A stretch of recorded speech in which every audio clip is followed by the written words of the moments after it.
Hello, thank you for watching my video.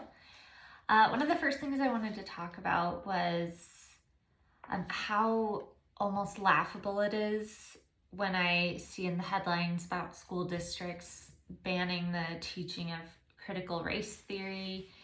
And then I think about how it took me hours to get through this reading, and I was having to Google some of the topics and do some learning outside of just the reading, and thinking that that people think that this is being taught in like elementary, middle schools, and even high schools. Really, it's kind of just ridiculous right now. So just because a student might learn about how racism is impacting people in the country does not mean that they're learning all of this, because this goes incredibly deep. It goes way deeper than I thought it did.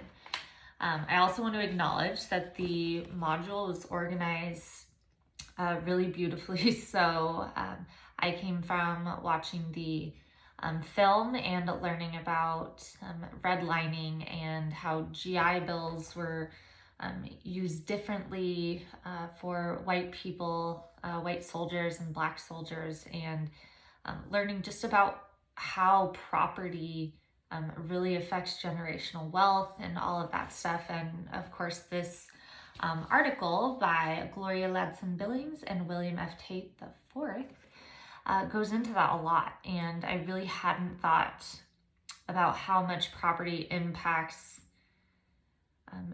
people in general. And it was really interesting to read all of this as I just went through the home buying process and thinking about how much value I put on buying a home, and how for years it has concerned me that I did not own a home and that I was not building equity. And here I am with the privilege that has been afforded to me throughout my life, learning about how this really impacts other people in the world.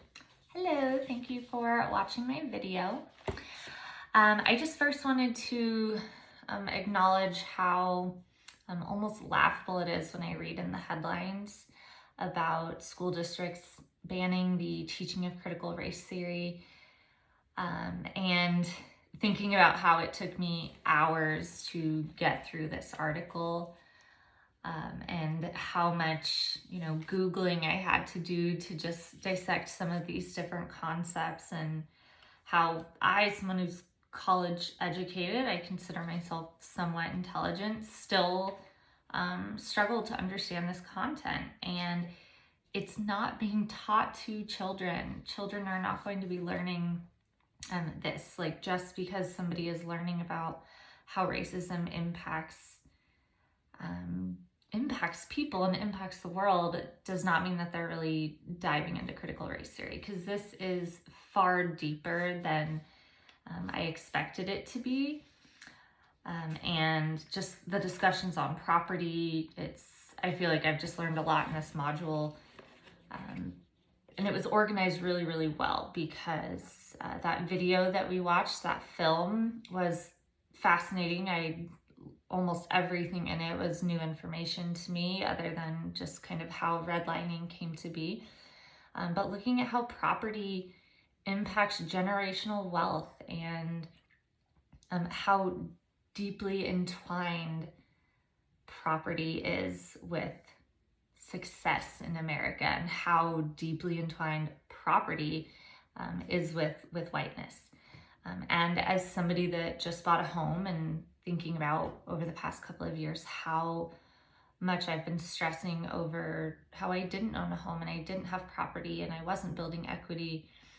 And now that I have that sense of relief that I had finally done it, I had accomplished the American dream, and looking at how much that was denied to people of color, and Black people especially.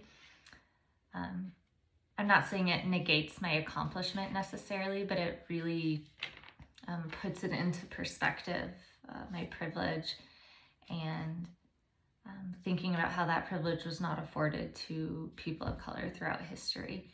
And I just thought that this was really fascinating. And again, it took me a long time to get through, which is a good thing, though. I think it's something that deserves a lot of attention.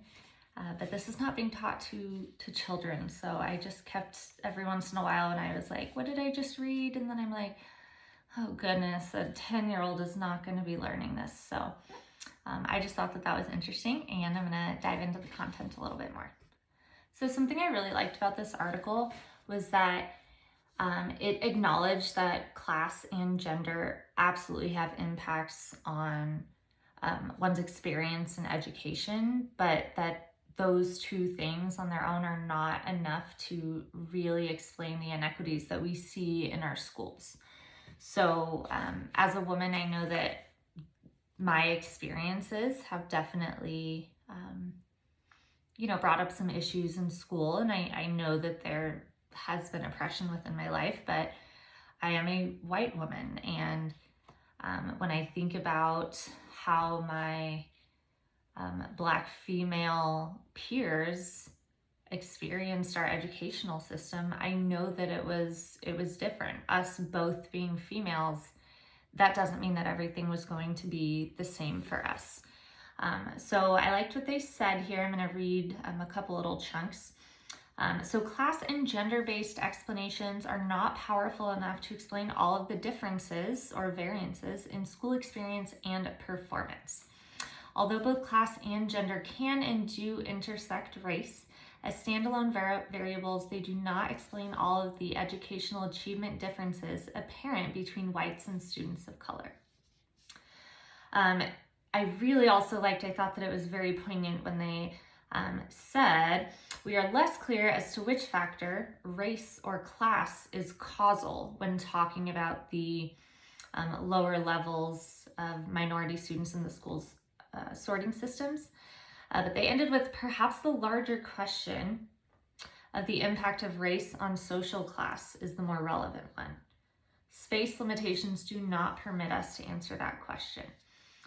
I almost thought that added a little bit of saltiness to what they were talking about here. Because after just watching that video and just kind of entering this module, I thought, that the big question is, how does race affect social class? Not which one has more of an effect on one's experience in education, but we really need to look at that race affecting social class aspect there. So I just thought that part was really interesting. And just them looking at class and gender not being enough.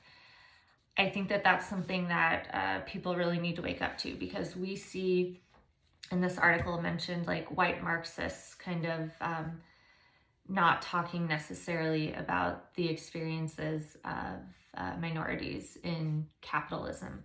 And we see this too with white feminism. I know that I certainly have participated in aspects of white feminism that leaves women of color behind, and that is a huge problem. So again, like I was saying, yes, I'm a woman, that is an oppressed group, but my experience in education as a woman is not the same as one of my Black female peers. It's just not.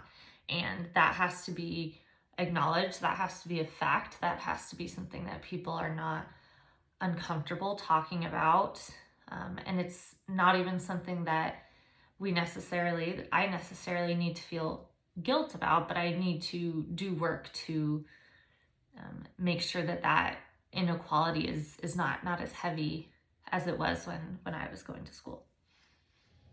So as someone that grew up thinking that the civil rights movement basically ended racism in America, I think I was definitely taught that, at least a little bit.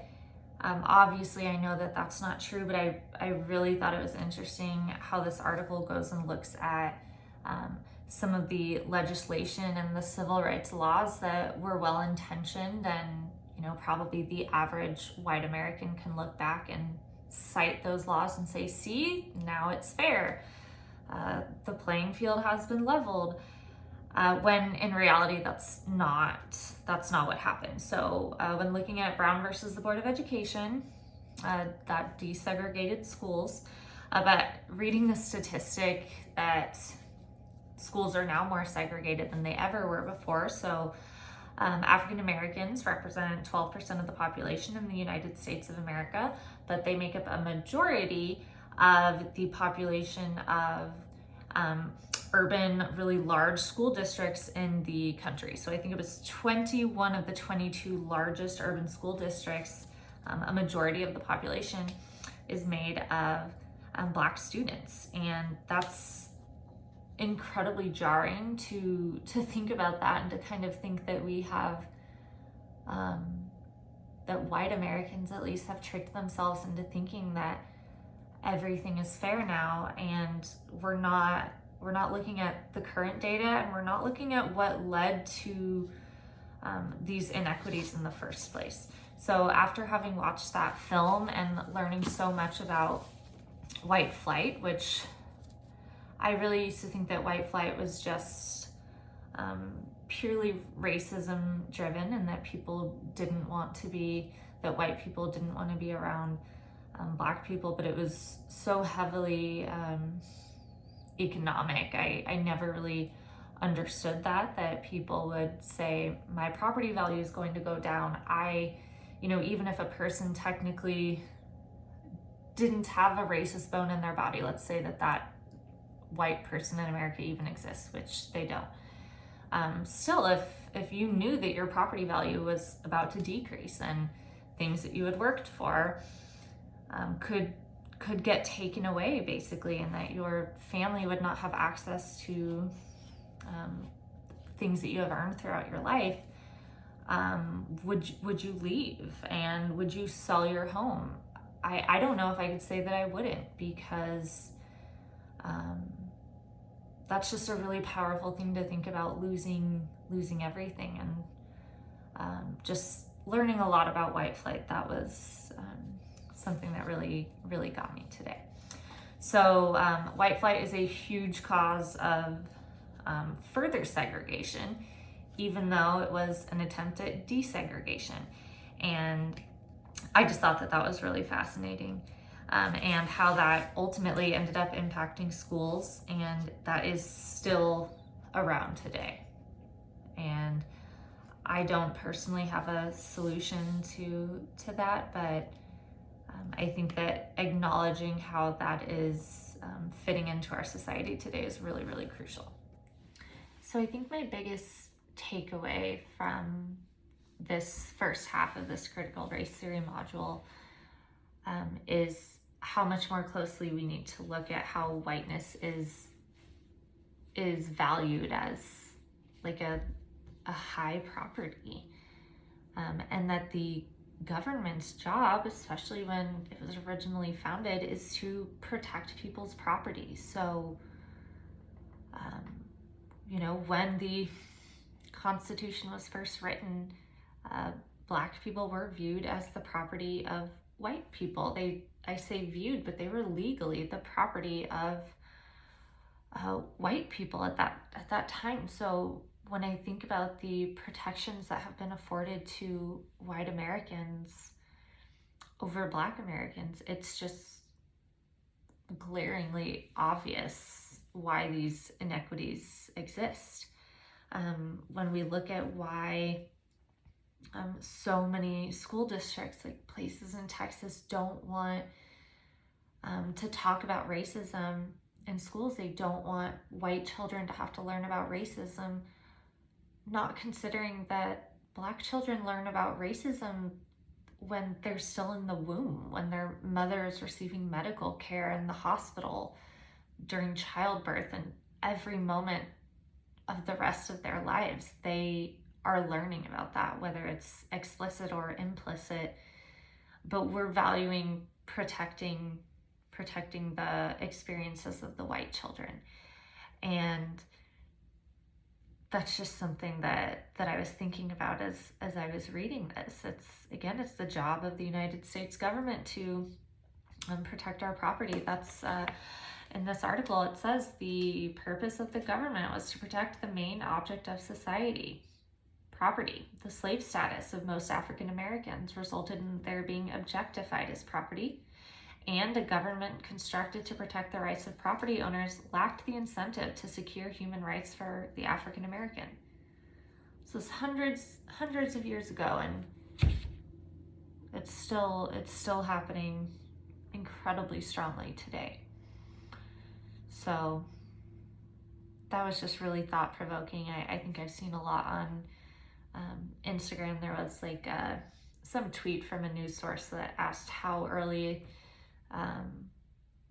should you start teaching children about race, or how soon is too soon to start teaching children about race. And so many people were commenting like their experiences.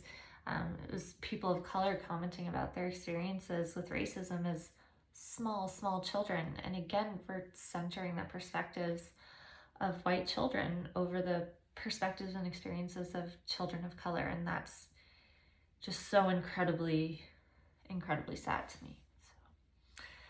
So, thank you for watching. I feel like I kind of ended on a little bit of a downer note, but I think that, the main reason that we're all in this program, and Dr. William, when you watch why you're teaching in this program and wanting to dedicate so much of your life to it, is to change this, to employ a lot of what these authors are suggesting, and sit down and really think about the critiques that they're offering of the current ways that we look at inequities in education, and say, okay, I hear you, and let's figure out what we can do to make it better. So thank you. Have a great rest of your week, whenever you watch this. Bye.